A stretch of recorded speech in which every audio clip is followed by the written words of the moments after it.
What is up, everybody? Today, it is a 1,000% brand new day. I will 100% get knee deep in what I am talking about when it comes to what I mean by brand new day. Dude, the energy that was felt yesterday was off the charts. The energy in that room yesterday was absolutely off the charts. I know there is an echo. Give me a second. I'm fixing it right now. The energy was just unbelievable. I don't know any other way to describe what I saw yesterday. I don't. Those those are your owners. Those are your owners now. Those are people who own the San Diego Padres. Those are your owners. We're gonna get to that. Trust me. We're gonna get to that. That's first and foremost. Second, you gotta follow the rules, baby. You're gonna need drive at the speed limit that they issue. I'm John Brown. This is the John Brown podcast, man. We got a lot of show. We got a lot of show today. Stuff keeps breaking before the show starts. Stuff keeps breaking before the show starts. So let me just start right here. If you are new to the program, if you're watching via X, if you're watching via YouTube, if you're watching on YouTube, I would appreciate it if you were to subscribe to the podcast, like it. If you are watching via X, please repost, share the podcast. I would appreciate it. We do this thing Monday through Friday from 10 to 11 every day. Sometimes we break and we come in and we talk about stuff that is important, but that rarely happens. It almost happened yesterday, but I didn't know what to expect from the press conference. But we've now heard from the new owners of the San Diego Padres, and I've got a lot to say. Even down to the point where the trolls were questioning where she got her money from. Buddy, this is going to be a wild ride. And I am on board for it. Again, we will get to that. I want you to subscribe because we are on the road to 500. We are trying to get to 500 subscribers. We marched to 300, and now we're on the road to 500. So help us get to 500 so we can monetize the show via YouTube, and we can make the show pay for the show. So the show can stop coming out of my pocket and start coming out of the advertiser's pocket. Let's get some people to advertise on this show, courtesy of YouTube. But we got to build it to do that. So again, if you're new to the show, if you're coming via YouTube, please subscribe to the show. I'd appreciate it. Now, of all the things,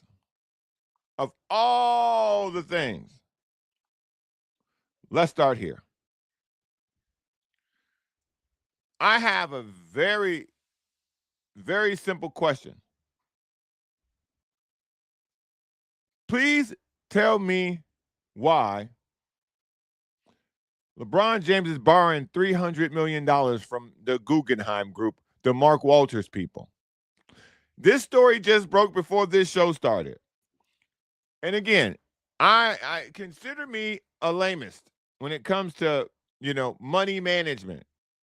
As you can tell, I'm in a shed with newspaper behind me. So I'm not really knee deep into equity groups and loan management. If you know more about this, email me at johnbrownpodcast@gmail.com. I will send you a link to this show so you can come and explain it to me. Because why is LeBron James borrowing $300 million? And let me be, because I want to get this right. Y'all know I love getting this stuff right. LeBron James borrowed $300 million against Nike deal in 2018. In 2018, a company controlled by James borrowed $300 million from Mid-Eastern life insurers arranged by Guggenheim Partners. The bond maturing in 2049. Wow. Was I don't know what that is, by his off-court income like the Nike deal, providing immediate cash without selling equity or big taxes. So this is basically a tax break. Okay. A spokesperson confirmed independent credit ratings for this and a 2022 deal with NBA approval on a later one. Observers praise it as a smart planning amid some questions on the ratings firm. Bruh, I don't know what's going on. I don't know what's going on. This is either the end of the NBA or something that will become so normal we won't even know it's happening. They'll stop reporting it. But why is LeBron James borrowing $300 million against his Nike deal? The fact that this is what I do know about people who move money like this. This is how rich people can stay rich. By the way, this is how rich people can stay rich. There's no reason for LeBron James to have debt unless the system is set up that as a billionaire or as a millionaire, the way that you stay rich is you operate with debt. It's basically you spend other people's money, never really spending your money while paying a small amount of interest on that money. That sound confusing to you? It's supposed to, because we broke and they don't want us to understand how it works. I do know why people borrow things against things. This is why art is the greatest money laundering exercise no one knows about. Because the value of art is solely based on the person purchasing the art. If I told you, this is a priceless piece of artwork, right? If I told you this is a priceless piece of artwork, you could offer me $10 million for this. I could sell it to you because now it's worth $10 million to you. Right? All right. But my point being, this is at this point in time, we 100% have to understand there are things happening, not even behind closed doors, in business rooms and conference rooms from a financial standpoint that we totally don't understand. And we have to accept or criticize that the way that these people are moving money is so far out of the realm of what the average person can do or understand that we need to rewrite the system so that you and I can either use it to our advantage, which they would never let us do, or understand it so we can know whether someone is cheating or not. LeBron James had $1 million shoe deal. I think it was $100 million? I think it was $100 million. LeBron James had $100 million shoe deal before he ever scored a basket in the NBA. That Nike deal that he has is a massive deal. And so that allows him to borrow against that deal. But why is LeBron borrowing $300 million? This is a guy worth billions of dollars, allegedly. This is a guy who, again, has $500 million in NBA contracts, pre-tax, by the way.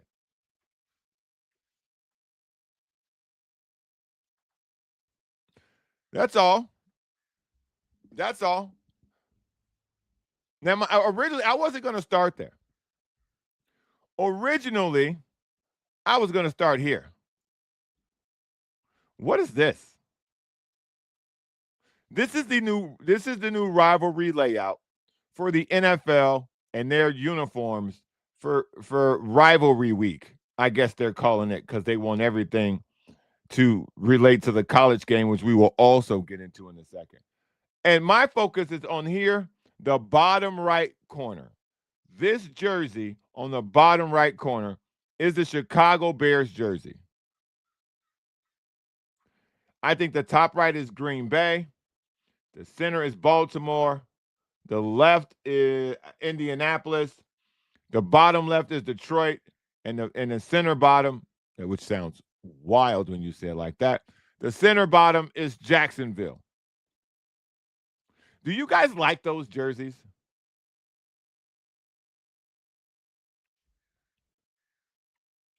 I don't understand. I really don't understand why this is a thing.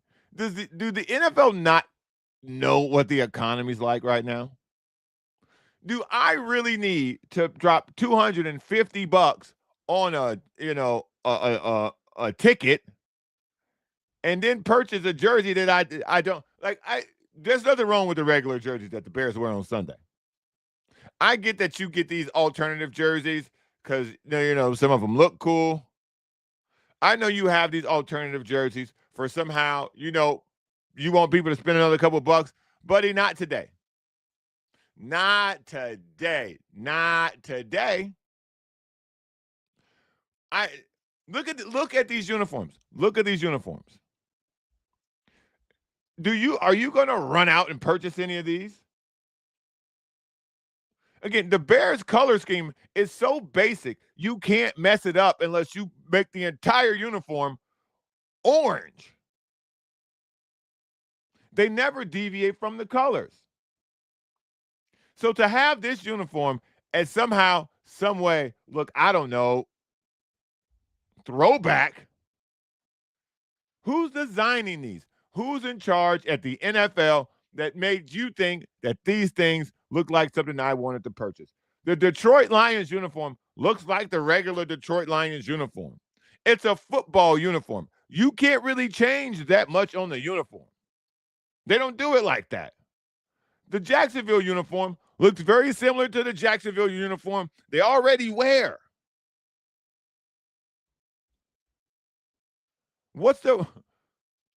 Do I need to borrow from the Guggenheim Group to buy one of these? How much do these cost?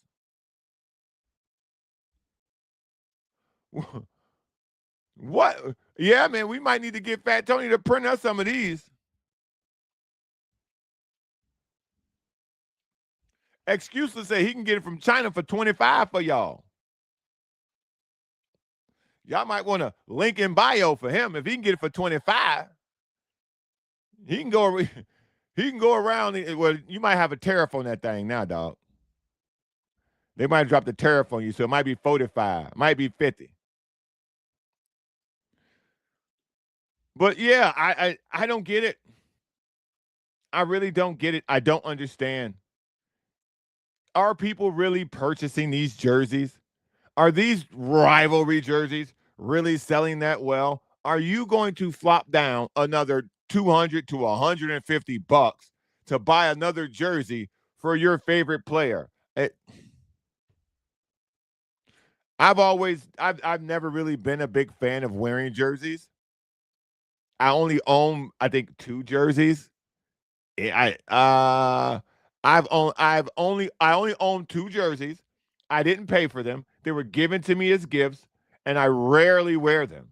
I have a Mike Brown jersey that I rarely wear because Mike Brown was my favorite Chicago Bear, and I have a Forte jersey that somebody once got me for like a gag gift as a joke because the Bears were bad at the time.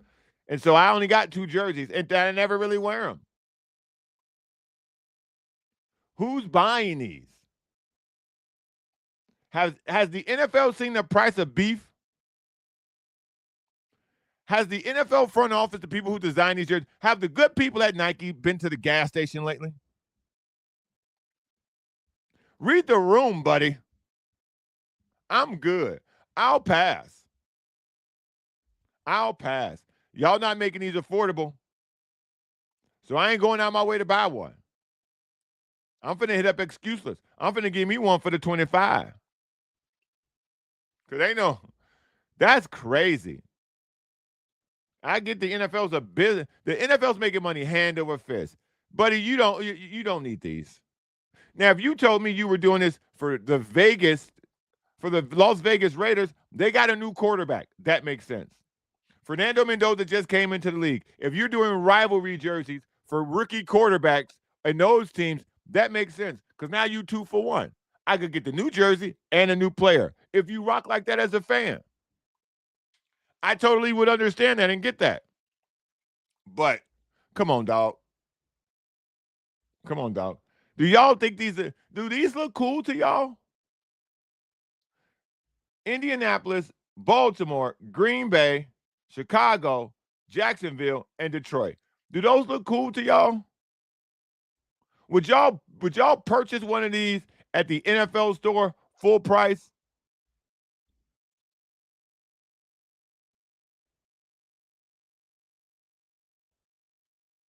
Joe Rigby says, I got a lot of blue and yellow jerseys for sale. I bet you do, big fella. I, I bet you do. Damn, excuses. It takes 30 days. That's like something that you buy for me, it take 30 days. They must be coming from the same factory. I got a lot of blue and yellow jerseys for sale. Kobe swapped me. Yeah. Tito, yes. No, I'm not buying it. I'm not buying it, man. I'm not buying it. I'm not doing it. Now, let's let's take a spin somewhere else. So, I'm a firm believer in if there are rules and you're operating within those rules, please don't complain. Please don't complain. In any walk of life, in any work structure, you're supposed to use all the rules to your advantage as a business, as an organization, as a sport. If I am LSU and you're going to tell me that I can get a kid off of an NFL practice squad or a kid who got cut from an NFL team and bring him back to college and play football, I'm doing it. I'm going to do it before you do it. And to me, this rule, and for people who don't know, I shall explain. So the NFL and the NBA have a draft. Once you get drafted, it used to be common practice that once you're drafted, you cannot go back and play college basketball or football or baseball. But since the NIL is now exists and you can get above board money now in college athletics, a whole host of weird things have begun to happen. This week's weird thing is there's now a 5-for-5 rule. So if you played 4 years of college football and you got drafted, or 3 years of college football and you got drafted by, let's say, the Cleveland Browns and you played tight end, they cut you. You can now go back to college and play college football again.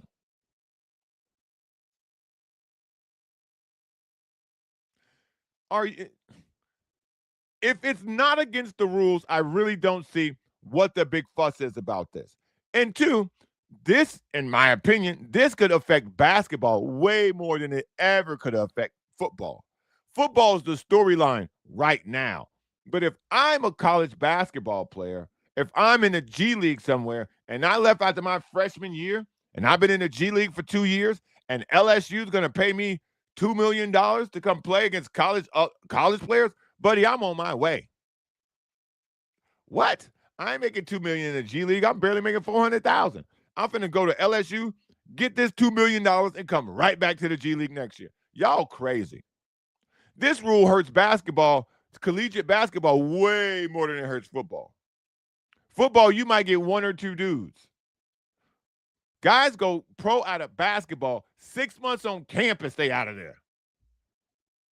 And some of them in 2 years wash out the league.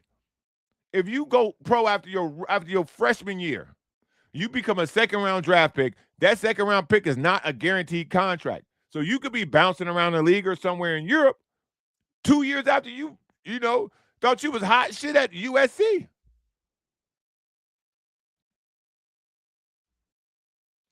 I don't have a single solitary problem if you're going to use the rules to your advantage. Because if you don't, someone else will.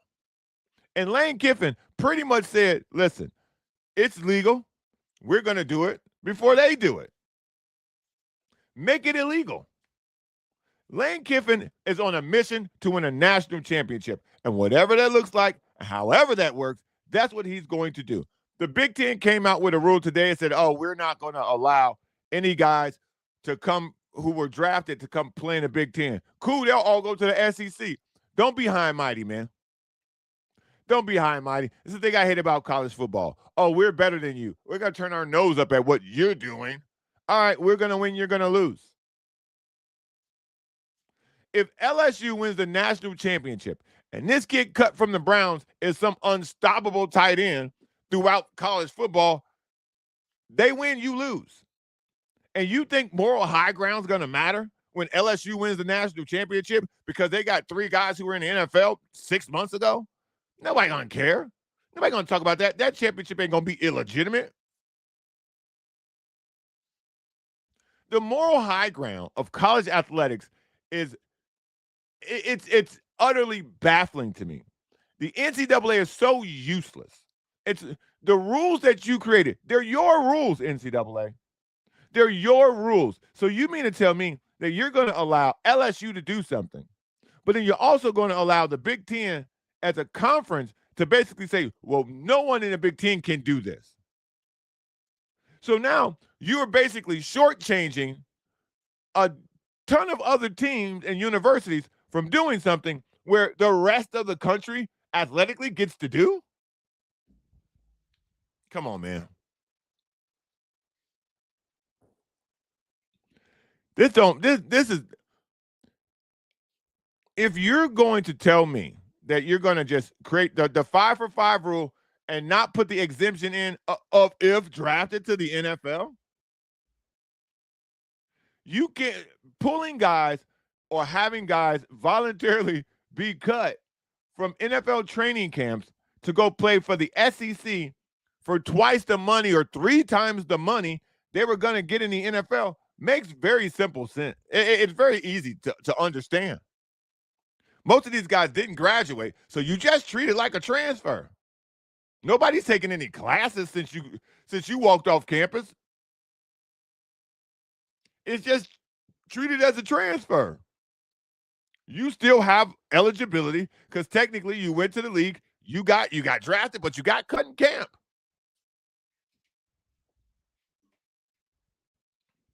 Follow the rules, man. That's the rule. They're operating within the rule. I don't really see what people are so upset about. Biggie says, shout out to the chat pack, my co-host. I got no problem with players going back to college and getting paid because the universities have been ripping off these players for over a century. So reparations are finally getting paid.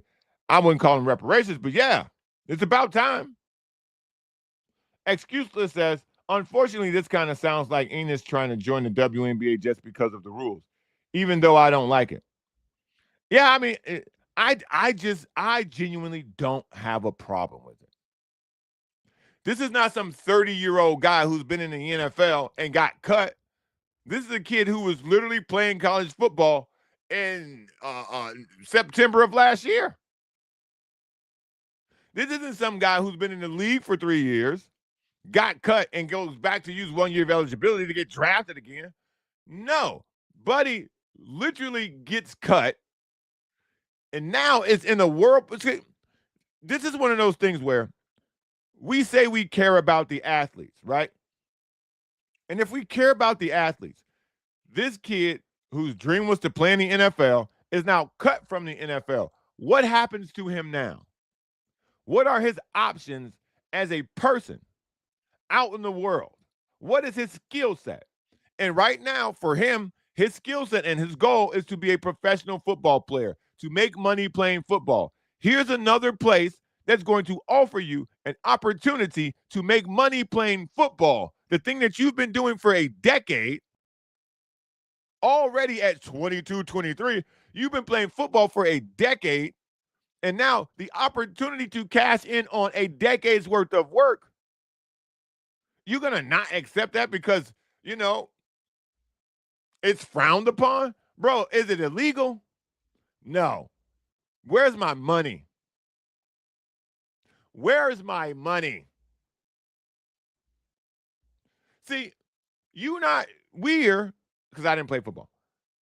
If you didn't crash helmets in high school for free, if you didn't crash helmets in Pee Wee for free, you probably don't understand. If you ain't ran suicides for free for years, you may not understand.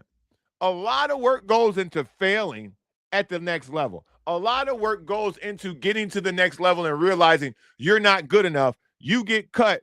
But now there's a window and an opportunity for guys like this kid from the Browns to go back with what he learned and what he needs to get better at to the college level, work on it, get better, and go back to the NFL. Now, I would make him undraftable. The NFL will fix this in some way. It's an easy fix for the NFL. It's a quagmire for college campus.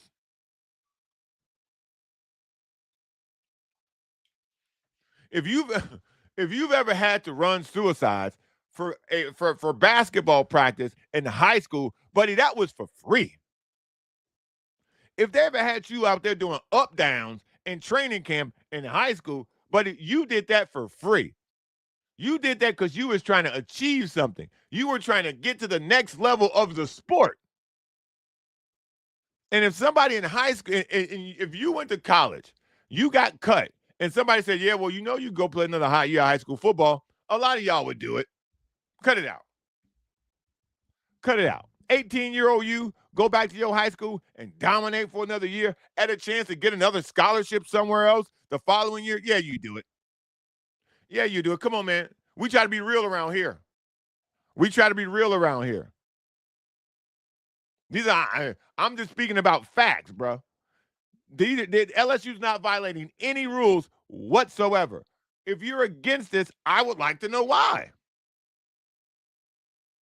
I really would. If you're against this, I would like to know why. What I don't like to do is leave people in the desert because they tried to accomplish a goal. This kid right now at this point, he's not good enough to play at the NFL level. His game clearly needs more work. He left college prematurely with more eligibility available to him. He's going to now go back and cash in said eligibility so he can then go and be ready to try again next year for the next level. Now, if the NFL and the NCAA, if the NFL and collegiate athletics, NBA or MLB, however you want to write this check, said, all right, this is what we'll do. We'll draft you as the Browns. You're not good enough to play here. We're going to cut you, or we're going to reassign you to LSU. LSU is going to pay you, but your professional rights belong to the Browns. So next year, when you're done at LSU, your eligibility is dried up, you have an obligation to report to Browns camp next year. That's how you fix that. So now you can't make the Browns 2 years in a row, buddy. That's on you. You ass. This ain't for you. We all don't get to play at the next level. But come on, man. You out there playing in high school for free, buddy. You can your brains knocked out for free in high school. You can you're running suicides and tearing ACLs and calves and Achilles for free. This man, what? I don't understand y'all sometimes. I really don't. Shout out to the Sporting Tribune. I'm part of the Sporting Tribune. I work there.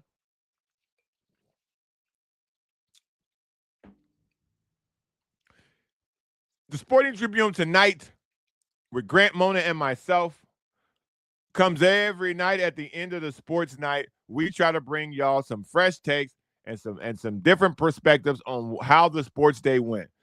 We are going to be debuting that show, the Sporting Tribune tonight, will be on television. Your boy's back. Your boy's back on TV. How crazy is that, right? How crazy is that? Your boy back on TV, man. Next Monday, a week from now. Let me whip out this calendar real quick so I give y'all the date. Hold on, because now they're trying to tell me something. Oh, whoa. Let me see. The 31st of August. August 31st. Your boy is back on TV. You can turn on your television at 11 o'clock.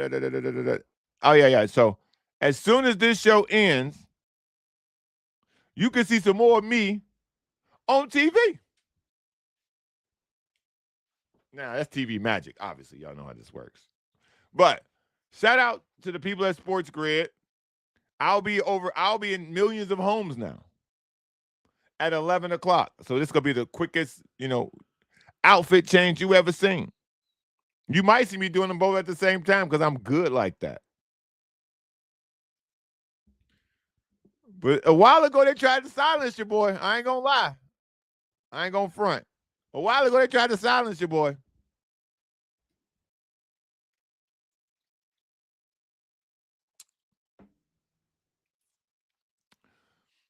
Hold on. Let me pop the trunk real quick. Let me pop the trunk real quick. Let me pop the trunk. Oh, wait. Oh, see, I can't hear it. They tried to silence your boy. Oh, there it is. I said they tried to silence your boy. Wait, hold on. I said they tried to silence your boy. Good, I'm back.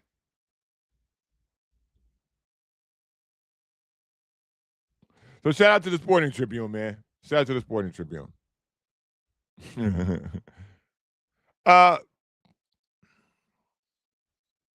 This is my favorite story of the day. This might be my favorite story in a long time. This was healing. I can't play Kwanzaa Jones's comments. I can't play Feliciano's comments because they'll mess with my show. Not they will. YouTube will. The Major League Baseball will. But y'all saw the press conference for the Padres' new owners. We're not going to talk about them losing 2-3 because it happens in 162, blah, blah, blah, blah, blah. They're still 2 games ahead of the wild card. So y'all up on all that. But, man, when I tell you, watching that woman talk at that press conference, buddy, that felt like something big's happening. I'm not even talking about the fact that she's a woman. I'm not talking about the fact that she's a woman of color, which is and he's also a man of color. I'm not talking about how those two things put together are monumental in a way that no other sports franchises are doing. I'm not even talking about that. I'm talking about the literal energy that she was putting out as the owner for the Padres in a sport where you do not see that kind of energy from the owner. We now have so many of these hedge funds and so many of these money management groups purchasing the teams that when you actually meet the owners of these teams, the people who are now the controlling partner, which is more a likely term you're starting to hear now, this is just another acquisition for them. This is just another thing that they own, and this is business as usual. Something funny happened about the Lakers acquisition where Josh Kushner said that because so many things are going to be automated going forward, AI they speak of, that the next best thing you can own is something that is live that has to be done by humans, that being professional sports. So these people are making a gamble that AI is going to take over so many different portions of how we do business and how we see things that people will be clamoring just to see humans do something. So they're all buying sports teams because this is what they're talking about in their private equity meetings. To see the Padres' new owner bring so much energy and to have such a big smile and to tell you their plan is to keep going forward and to win, win, win. I mean, everybody says that when they sign up to purchase these teams. They never tell you, hey, man, our goal is to save money. They say we want to keep winning. They never say we're going to spend more money. This organization, many people believe, had already spent to the tilt. These people have now taken over. Feliciano and Kwanzaa Jones have now taken over and told you, nah, buddy, we got another level we can go up. We got another level we can go up. So if you're not excited about what you saw yesterday, then you're probably not a Padres fan.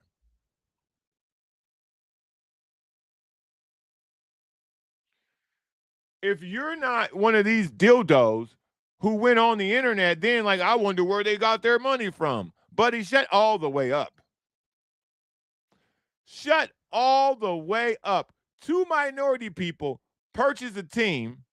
Now you want to know where their money comes from. But when Mark Walters was out here purchasing everything under the sun for billions of dollars, you ain't got no questions.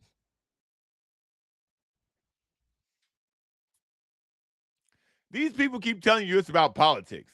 They keep telling you it's about a whole bunch of other stuff when it's really just about the thing you can really see right in front. What do you mean where their money come from? You can find out. But you want to run to social media and asking where they get their money from. Why? Why them? Why now? You didn't care with Mark Walters. You didn't care where the Portland Trailblazers got his money from, did you? You didn't. Josh, you don't care where Josh Kushner get his money from. You know where Bob Iger gets his money from. He Disney. You don't care where Josh Kushner get his money from. You didn't ask where he get his money from, did you? Huh?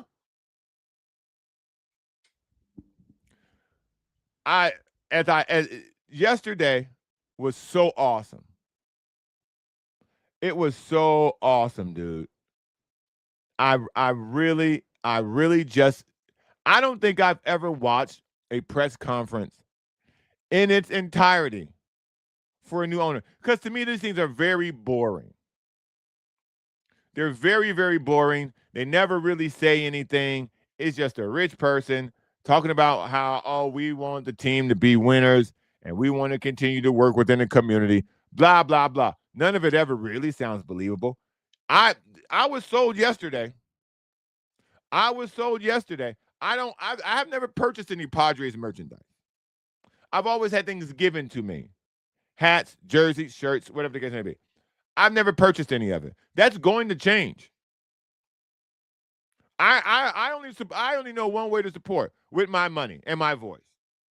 I only know one way not to support, with my voice and with my money. Period, end of story. What you saw yesterday felt real. It felt genuine. And it felt true. Now, time tells all truths. Time is the greatest truth teller. Graham, we talked about the 49ers owner yesterday, buddy. And we're not putting him on Ass Island, Graham. We're not putting him on Ass Island. Okay? We talked about yesterday prostitution. I ain't against it. But we'll get to that. I don't want these two stories to collide, okay? We'll revisit that yesterday. We'll revisit that later. Right now, we're talking about how awesome it is to have have the team that you root for and that you observe to be the center of attention in the most positive way possible. We are looking at the sport. The sport has their eye on the San Diego Padres to see what this ownership group will now do with the team. Because I believe what we saw yesterday is the beginning of something that is going to be very influential around baseball. It's my own personal opinion. I think what we're about to see from what this impact from the Padres ownership will have within the community, within the organization, is going to now have the Padres front office and the Padres ownership group become stars amongst the Major League Baseball world. Jerry Jones is the voice of the owners in football. I don't see why the Padres ownership group, led by two minorities in a minority-led sport, can't now do the same. I don't see why the Padres owner can't be the voice of baseball similar to what Jerry Jones is to football. I don't see why not. The Dodgers, it would be the Dodgers, but they're in so much trouble right now. And you can't say you got to win to be the voice because the Cowboys ain't won since Michael Jordan's playing basketball. You can't. You can't. So, that's just where I'm at, man. Yesterday was awesome. Yesterday was awesome. The game wasn't bad either. Sometimes you just get outplayed. They got outplayed yesterday. Good rally in the eighth. Cronenworth's RBI was awesome. But, you're not going to win every game. It's 162 of them. You still hold your position. You didn't lose no ground because the Diamondbacks pretty much feel like everybody lost yesterday. So it's a wash. Yesterday was a wash. So we only talk about the good thing that's left over. And that is the ownership announcement. It was awesome, man. It was beautiful. It was beautiful. Now, there's always room for a little bit of criticism. The music I could have done without. I'm a fan. The song I could do without. But yesterday was a great day, man. I'm happy for the Padres. I'm happy for San Diego. I'm happy for this thing going forward because I think this is really going to be something positive. I think this is really going to be something impactful within the community. I really feel like we are at a place where this is going to reflect very, very well on the San Diego community and on the San Diego Padres. And in that term, it's going to reflect very positively on baseball. And baseball needs it. All right. Bill, wait, Biggie, I saw no disrespect. Okay. Biggie says, no offense or disrespect, but I will never get a Padres jersey unless they change their color scheme because I hate wearing the color brown unless it's my beautiful brown skin. Hey, man. Relax with that. The Padres got some dope uniforms. Hold on now. The Giants are brown. What? You won't win all the games. Exactly. Try to win the series. Biggie, the Giants' colors are brown, dog. What are you talking about? You're a Giants fan. Their colors are brown or orange. Burnt orange, I think it is.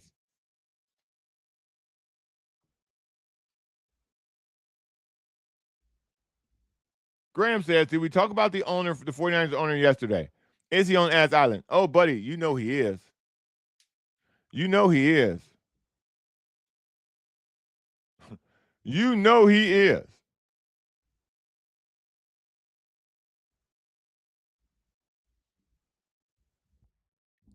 Jose says, Super says, Soup says, come on, bro. Padres have a lot of different uniforms.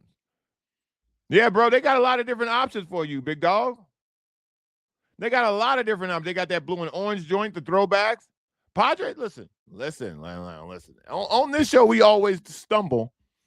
On this show, because the chat pack is so awesome with their conversations, at the end of the show, we always stumble on something where we ask each other a question. So now my question becomes, who's got a better run of jerseys than the Padres?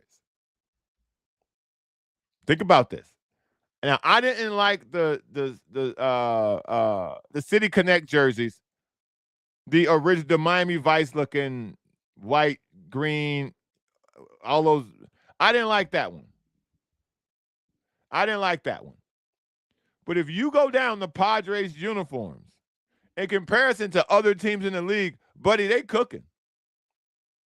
The Dodger uniform is more traditional than it is anything. So is the Yankees. They don't really revise those two, so they out. The Cubs, traditional. They out. The White Sox have the best jersey. That black South Side with the pinstripes, that's the best jersey in baseball. That might be the best jersey in sports. That black on white with them stripes, South Side, man. That's Biggie. That's the jersey you want. That's a black jersey. I mean, it's a black jersey because the color's black. I know what I'm saying. But yeah, man. Shout out. That's a good question to ask. The Braves throwback jerseys are pretty good too. But I'm talking about front to back. You roll out the collection of jerseys. Padres give anybody a run for their money. Hands down.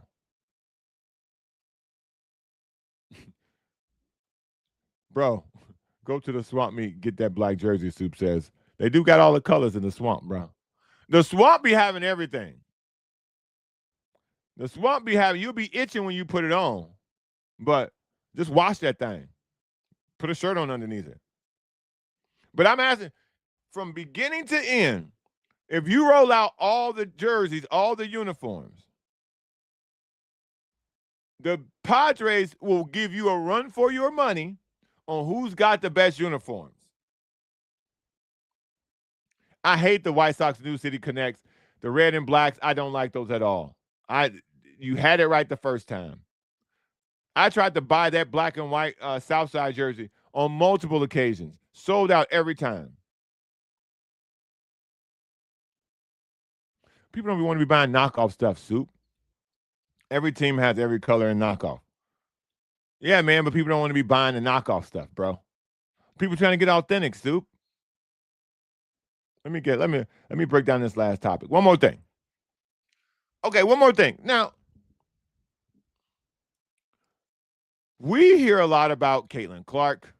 We hear a lot about conversations surrounding what's going on with Caitlin Clark and what's going on over here with the Indiana Fever and Sophie Cunningham, who, by the way, is doing. If you want to see a person do the right wing grift, if you want to see a person's origin right wing grift, follow Sophie Cunningham and what she's doing to appeal to these MAGA people, because she knows scoring 0 points a game ain't going to really keep her in the WNBA. Sophie Cunningham knows she's not going to be playing in the WNBA next year. She can see the signs. So her social media rollout now is completely to pander to the far right and the red hats so that they can then put her on One America News, which is located here in San Diego, believe it or not, or Fox News, so she can get that check. Sophie Cunningham becoming a correspondent on Pat McAfee show coming soon. You heard it here first. But we hear so much about how Caitlin Clark means all this to the WNBA and blah, blah, blah, how she's so great and how she's breaking all these records. Angel Reese is now the single-season rebound leader in the WNBA. Last night, Angel Reese had the most rebounds ever recorded in a WNBA game last night against the Los Angeles Sparks. And I say that because there's so much negativity surrounding the WNBA. There's so much negativity surrounding the WNBA. With all the great players that they have playing great this season, from what Angel Reese is doing, what Olivia Miles is doing, what Kelsey Mitchell is doing. There have been even last night, Cameron brings back-to-back blocks on Angel Reese. Those are highlight plays. So the WNBA, they're putting their best product ahead, their best foot forward right now. And Angel Reese, for every record that Caitlin Clark makes, Angel Reese makes another one. But no one wants to talk about Angel Reese's records. And that really rubs me the wrong way. Because as a basketball player and a person who once had 20 rebounds in a professional game, buddy, that shit ain't easy. It's not. It's hard. And you get hit by flying elbows, hips, knees, arms, scratches. So for her to set the record for rebounds in a game in the NBA, it should be talked about. And if they don't talk about it on mainstream sports, I guess I'll be the one to tell y'all. Because I guarantee you a lot of y'all didn't even know that happened last night. Angel Reese set the WNBA record last night with rebounds in a game, while on the same night setting the single-season rebound record with like 5 or 6 games left to go. Angel Reese might get 500 rebounds in a single season in the WNBA.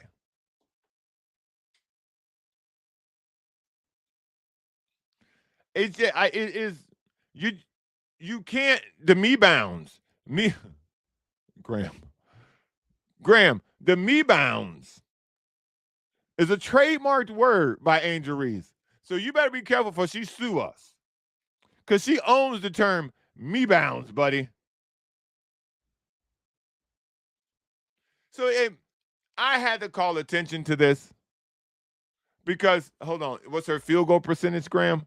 I'll play this game with you, Graham. I see what you're doing. I'll play this game. Let me see.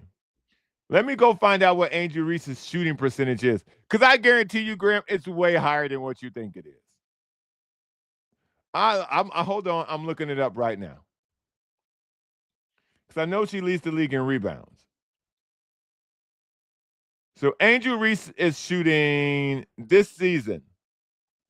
She averaging 16 points, 12 rebounds, 2 assists, 1 steal, no blocks, 3 turnovers on 43% shooting. She's shooting 18% from 3. Now, that 18% is disgusting. She's shooting 73% from the line. So she's shooting 43% from the field, Graham, to answer your question. That's all. What's wrong with that? You mad about that, Graham? What is that high enough or that too low for you? I ain't got no problem with that.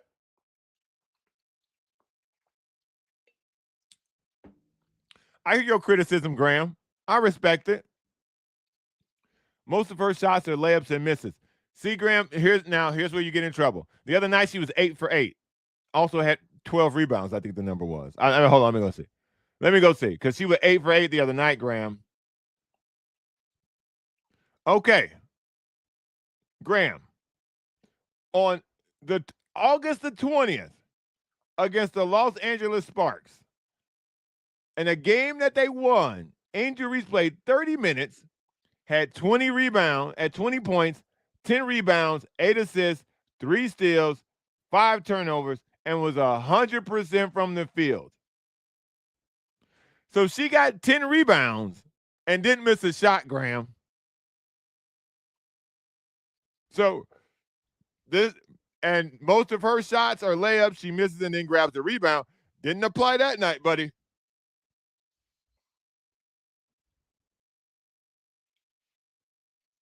Whoa, whoa, whoa, whoa, whoa, whoa, David P. Whoa, hold on. Hold on, David P. Hold up. What you mean? Angel Reese is a 4, bruh? A 4 what? Nah, fam. You think Angel Reese is a 4, David P?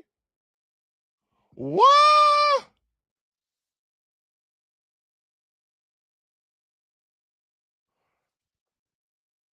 What?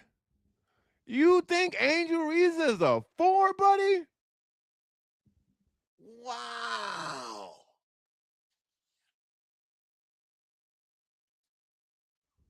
That's crazy. David P., you think Angel Reese is a 4?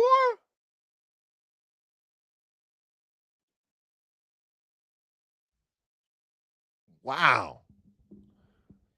David P., let me ask you a question. A 4 is wild. Oh, David P., a 4 is wild. Okay, David P., let me ask you a question. Because I need to see where your barometer is. What is Sophie Cunningham? I'm not judging.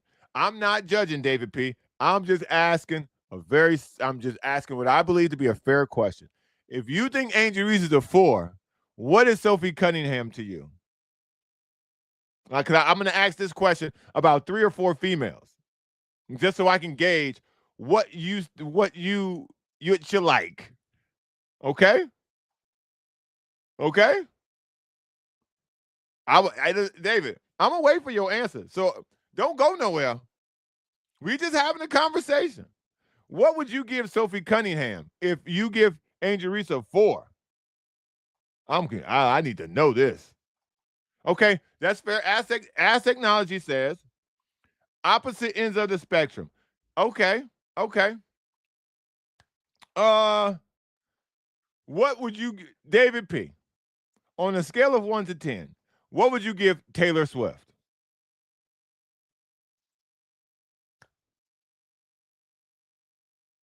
David P. I know it takes a while for you to calculate it. You get your calendar out, you calculate it out, and punch and see what you come up with, big fella. But I need that. Come on, bro. You here every day. I fucks with you. I need an answer to this. What what what would you consider? See what I'm saying? Because I did want to do is give him these, too broad of it. I want to give him the best opportunity so that he can explain himself. Okay, so Taylor Swift or Sophie Cunningham is barely a 4. Hmm. Okay. Graham says to each their own. This is very true, Graham. This is very true. I'm not trying to chastise David. I'm not coming after him. I'm just trying to see if I had to hook him up. I know he's taken. But if I had to hook him up, I want to see what I need to bring his way. So Sophie Cunningham is a 4. Angel Reese is a 4. Taylor Swift is a 4. Are you ready? Is your rating system from 1 to 5? I just want to know. I just want to know. Yeah, David. Okay, David. Okay. In your book, what would you rate Zendaya, whatever it is, the woman from Spider-Man? What are you rating her on a scale of 1 to 10? What is Zendaya? And I hate to sexualize women like this, but okay. Sophie is a solid 6. Okay, now I see where you're going. Okay. So he gave Taylor Swift a 4, barely, but he gave Sophie a 6. Solid 6. Okay. Okay. What would you give Zendaya, David P? Is she a 4 or a 6 or what? Because my last one,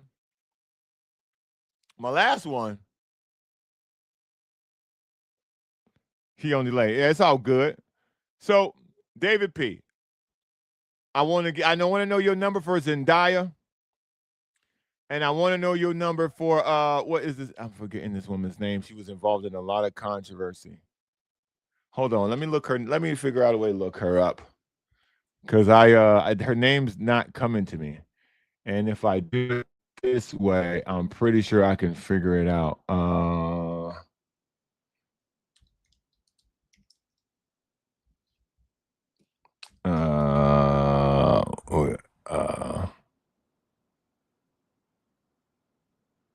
What is this?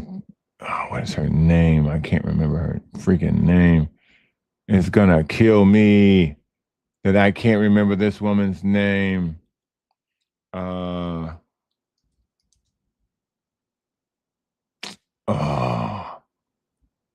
what is her name? Yo, okay, now I'm gonna need y'all help. Sydney Sweeney. There we go. See, Graham, you locked in, Graham. What would you give? So now, so Zendaya 7.5, 8. Sydney Sweeney is an 8 to David P. Okay, David P. I see where you're going. So Angel Reese is a 4. Taylor Swift is a 4. Barely a 4. I agree to that. Sophie's a 6. Sydney Sweeney's an 8. Zendaya's an 8.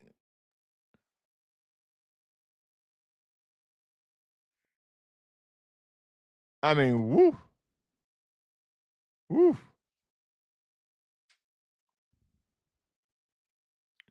As Technology says, we talking to this show takes a turn every day. I love this. We talking total package or we going a la carte? Face will score 1 by David P. Swift 1.5, bro. Yeah, fam, I agree. I agree.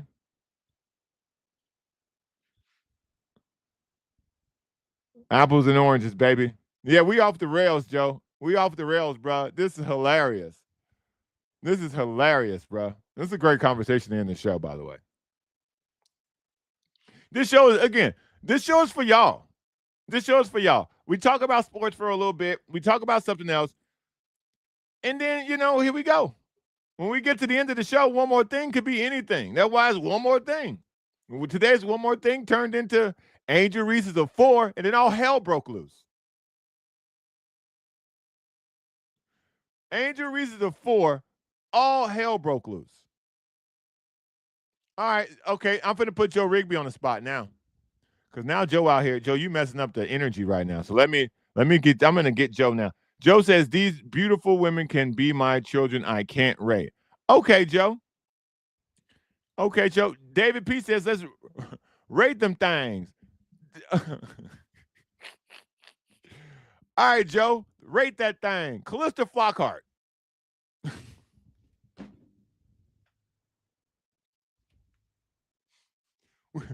If you want to do, okay, because we could go 90s. Let's go 90s, man.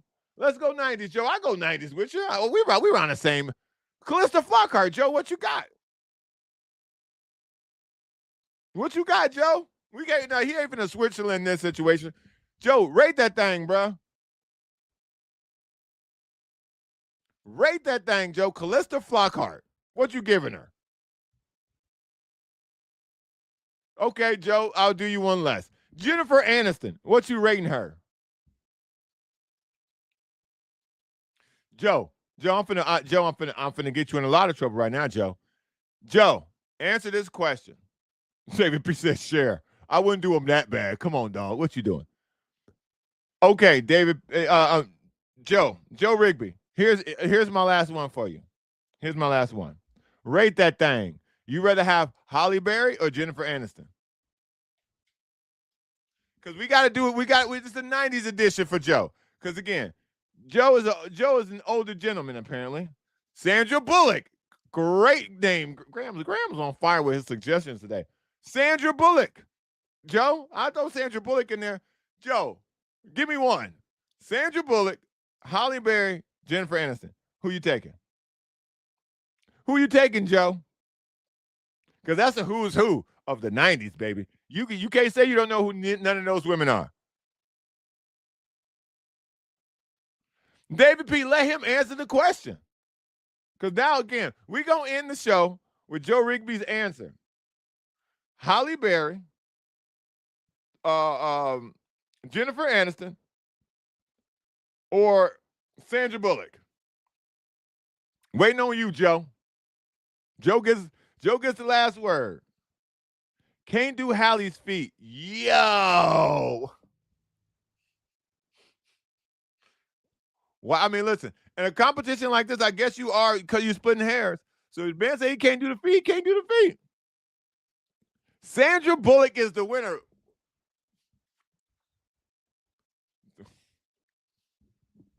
Hey, man, listen.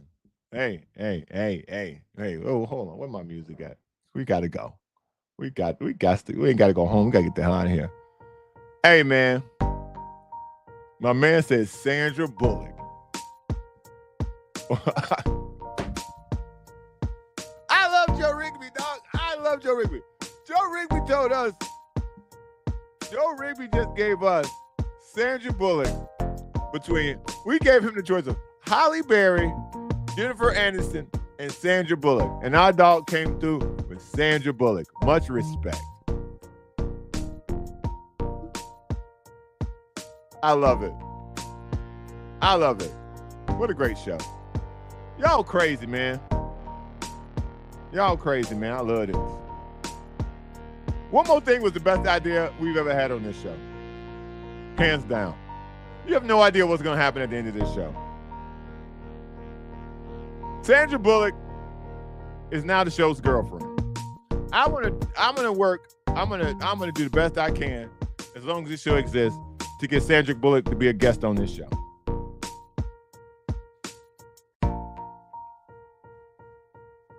WVC, yeah, man. We talked about the Padres' new ownership in depth. Very happy. Shout out to Sandra Bullock, man. That's wild, bro. I'll see y'all tomorrow, man. Let's go, Sandra Bullock. We gonna get a picture of Sandra Bullock on this show. I don't know if this is gonna get me in trouble. I don't give a damn.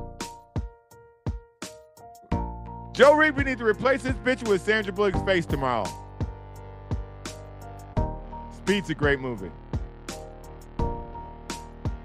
She was in, that's Sandra. That was, I forgot to throw one in there. Julia Roberts. I'll see y'all tomorrow. Bye.